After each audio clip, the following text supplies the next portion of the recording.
पिंपरी चिंचवड कबड्डी विभाग में एक चौंकाने वाली घटना घटी है, जहां बाल यौन शोषण के गंभीर मामले वाले एक शिक्षक को महिला कबड्डी कोच के रूप में नियुक्त किया गया है।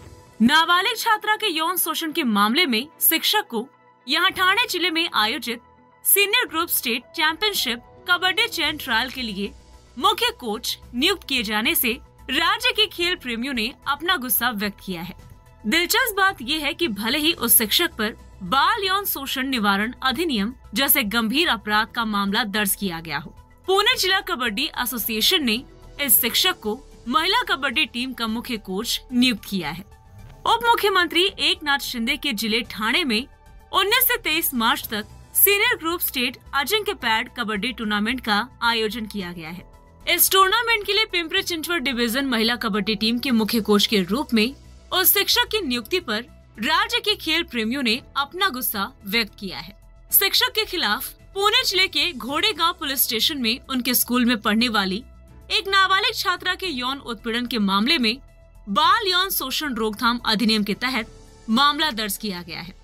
इसलिए राज्य के खेल प्रेमियों ने मांग की है कि कबड्डी एसोसिएशन के जिस पदाधिकारी ने उस शिक्षक को बर्खास्त कर उनकी नियुक्ति की थी, उनके खिलाफ भी पोस्को का मामला दर्ज किया जाना चाहिए।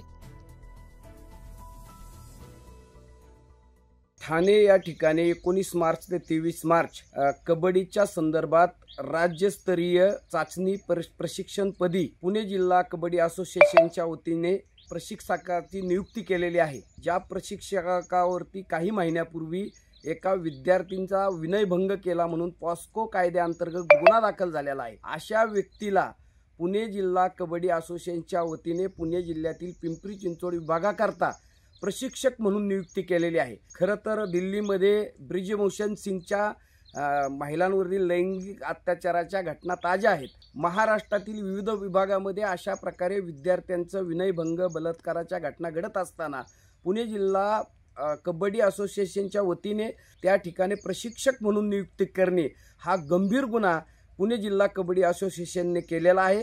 आमची महाराष्ट्र शासनाकडे क्रीडा विभागाकडे मागणी आहे, तत्काळ काही क्षणात त्यांना निष्कासित केलं पाहिजे, त्यांना त्या पदावरून काढून टाकलं पाहिजे। तसेच कबड्डी असोसिएशनचे जे पदाधिकारी आहेत, जे अध्यक्ष आहेत, त्या नियुक्तीपत्र देणारे जे पदाधिकारी आहेत त्यांच्यावर देखील पॉस्को अंतर्गत गुन्हा दाखल झाला पाहिजे, अशा प्रकारची आमची मागणी आहे। घोडेगाव येथे काल एका फिर्यादीवरून एक गुन्हा दाखल झालेला आहे।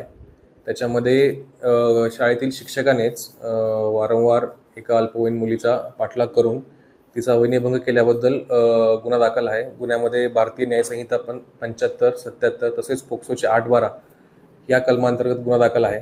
यातील आरोपीचा आम्ही शोध घेत आहोत। आरोपीचा शोध घेण्यासाठी आपण 2 पथकं काल रात्रीपासूनच तैनात केलेली आहेत आणि तांत्रिक माहितीच्या आधारे आरोपीचा शोध घेऊन आरोपी लवकरात लवकर आम्ही अटक करत आहोत। ही घटना फिर्याद काल दाखल झालेली आहे, त्या अनुषंगाने आम्ही पूर्णपणे तपास करत आहोत आणि या घटनेच्या अनुषंगाने त्याचबरोबर इतर काही घटना घडल्या असतील तर त्या अनुषंगाने आम्ही त्याबद्दल चौकशी करून त्यामध्ये जे कोणी दोषी सापडतील त्यांच्यावर योग्य ती कारवाई करण्यात। Bureau report, VSRS news, Pune, Maharashtra.